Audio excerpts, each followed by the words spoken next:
Allahu Akbar, Allahu Akbar.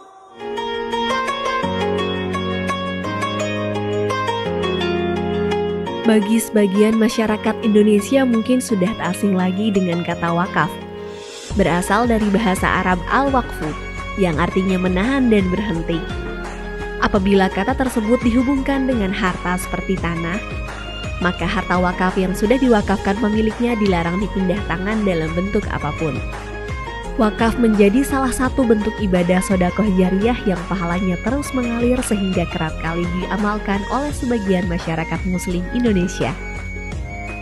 Biasanya harta benda yang diwakafkan masyarakat berupa tanah untuk kepentingan umat muslim seperti masjid, tanah makam, pesantren, atau yang lainnya.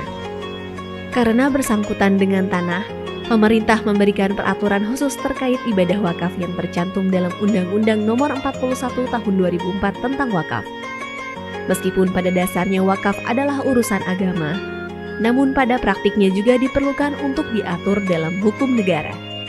Artinya, pemerintah harus berperan aktif dalam memfasilitasi dan memastikan tata kelola perwakafan berjalan secara transparan dan akuntabel. Kementerian ATR BPN selaku leading sektor dalam menjamin kepastian hukum hak atas tanah menggulirkan program strategis nasional sertifikasi tanah wakaf melalui pendaftaran tanah sistematis lengkap untuk menyelamatkan aset-aset umat dan masyarakat. Dengan adanya sertifikasi tanah wakaf, maka akan mengurangi potensi hilangnya tanah wakaf atau hal-hal yang tidak diinginkan lainnya.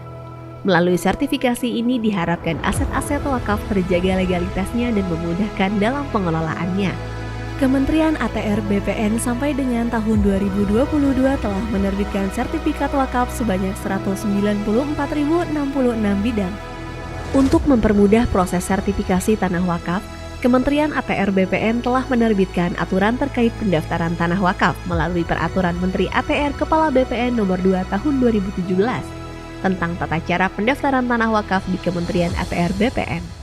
Selain itu, Kementerian ATR BPN juga telah mengeluarkan Surat Edaran Nomor 1/SE-3/2018 tentang petunjuk pelaksanaan percepatan pendaftaran tanah tempat peribadatan di seluruh Indonesia.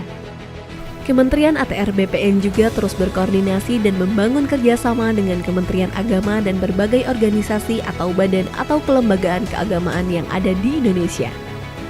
Kementerian ATR BPN juga turut mendukung layanan digital sistem informasi wakaf dengan mengintegrasikan data-data pertanahan, khususnya data mengenai tanah wakaf yang ada di Pusat Data dan Informasi Pertanahan, Tata Ruang dan Lahan Pertanian Pangan Berkelanjutan atau Pusdatin Kementerian ATR BPN. Dengan demikian, diharapkan seluruh tanah wakaf di Indonesia bisa segera didaftarkan dan disertifikasi.